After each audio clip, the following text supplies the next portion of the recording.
This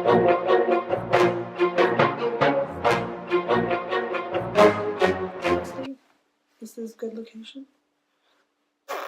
Sat Shri Akal. Hello everyone, welcome back to my channel. This is Armaan the Poet, and this is my first official video, official, and I'm so excited. Today's video's topic is around questions that people have asked me about my life as a trans person, and I deal with this thing where people mean well, their intentions are right, but they're asking very personal, wrong questions.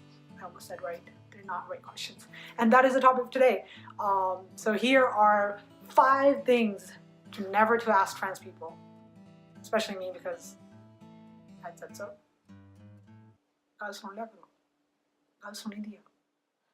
Number ick, genitals, and the obsession of our society with genitals is par excellence, and this is a topic that's come to me in a lot of different forms.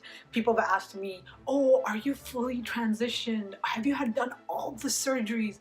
I mean, if I did all the surgeries in the world, I would be in the hospital. People ask me, do you have all the male parts? No, actually, interesting you ask, I don't have the inability to express emotions.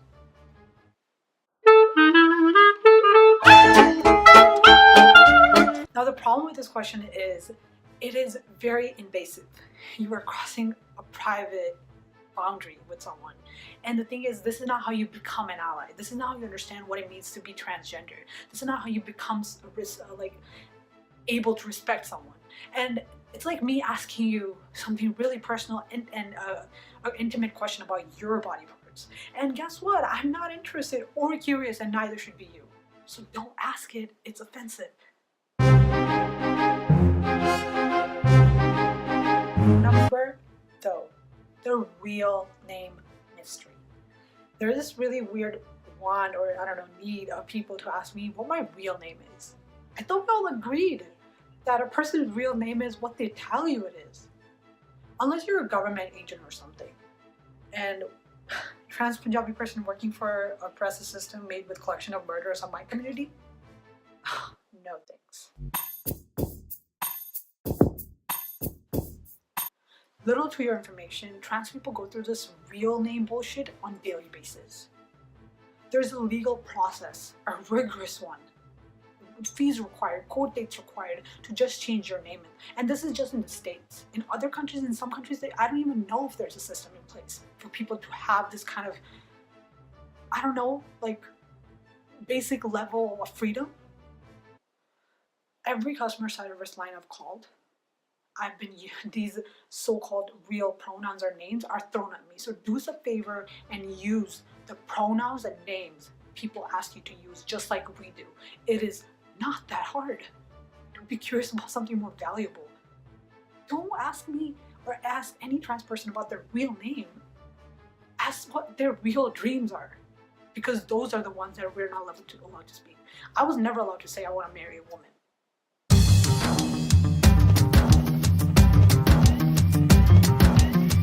Number 3. But have you had sex with the guy? It's one of the most offensive, heartbreaking, and just dehumanizing question I've come across. Have you had sex with a guy? So you're saying that if I had sex with a guy, I would not be trans? Oh my God.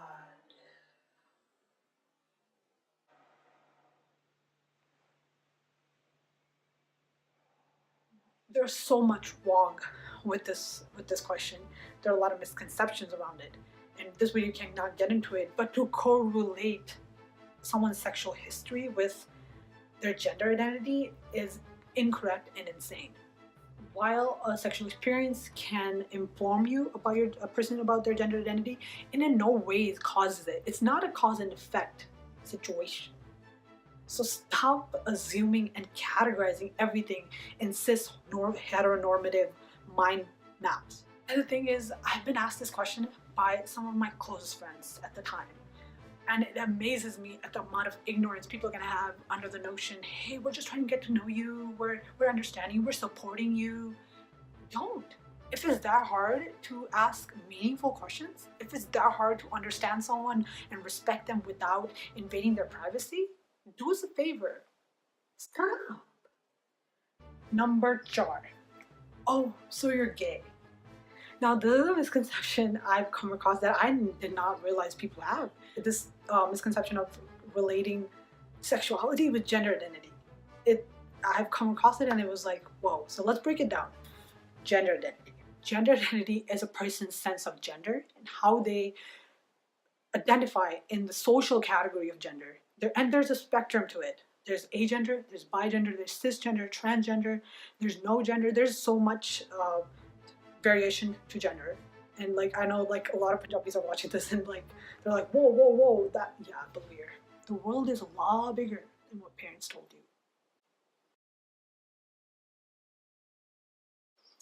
Second, sexuality. Sexuality is a person, who are they attracted to, and if they're attracted to at all. And that also has a spectrum. There are two different spectrums that function in various gray areas, but when someone tells you they're trans, they're not saying anything about their sexuality. And now there are trans men I know, I've come across them on social media, who do identify as trans and asexual, or trans and gay, or trans and bi. And these two different spectrums do interact in some areas. And what I'm trying to say is that when someone comes out to you as trans, all they're telling you is they're trans, and there's a whole different, unique experience they've been through, and they're not telling you anything about their sexuality. So if you're curious about things like this, if you see your mind, your heteronormative mind working like this, where someone tells you they're trans and you're like, oh, this person might be gay or bi, take a second and listen, because you will get the information you need to get from that person who's telling you. And believe it or not, listening will help you instead of making assumptions.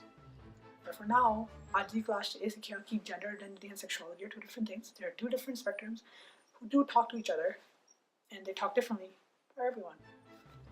Number bunch. I titled this point "Plain Bullshit" because it's one of the most obvious yet raging things I've come across as a trans person who's visible on a social media platform, where cis men, especially in particular in my experience, Punjabi men, have reached out to me, sending me vulgar messages, calling me all sorts of things, faggot, tranny, telling me I'm trans and open and visible and powerful because I want to have sex with them. Now, the reason I'm sharing this, the reason I think it's important to know that what trans people go through, is because these are the same people we interact with. These are the same men, same guys who know way too much about cars and people. We all have that. I used to have a homophobic or transphobic person, a friend, in a group where it's hard for me to call them out on their comments. Because for them it's okay to say, hey, that's hella faggot, or you're hella gay. We all use these phrases. Punjabi people, I'm calling you, you use an N-word like it's your business.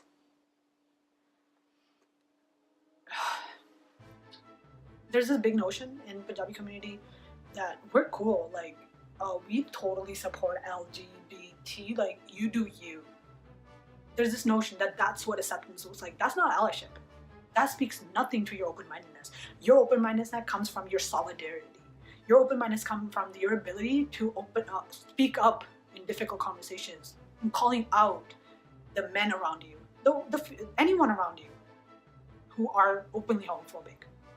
Because we can't do everything. And I can't deal with these people because I don't interact with them anymore.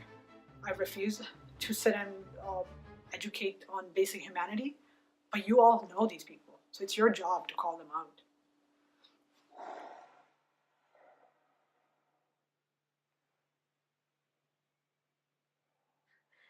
Now, this video in no ways takes away from the importance of asking questions. It is very crucial to ask questions. It's how we grow. The point that I'm trying to put out there through this video is to reflect on the quality and the impact of your questions on the other person, and really put yourself in the other person's shoes and ask yourself this question.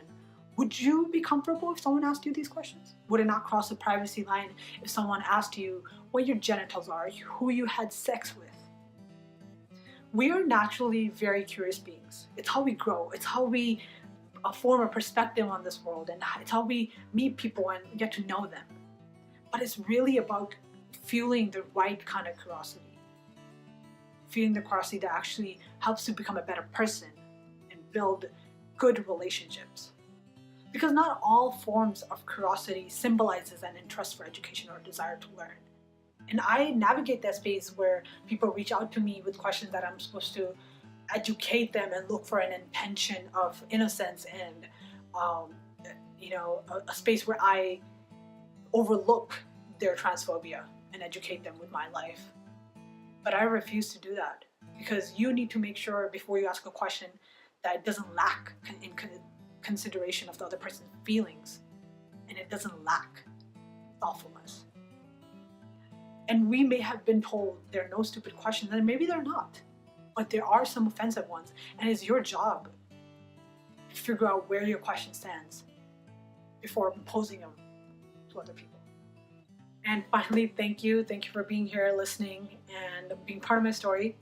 I'm also posting a spoken word related to the same topic of how I navigate these situations where I have to deal with questions that come to me that are transphobic and invasive, and how I navigate those, just my feelings around those experiences.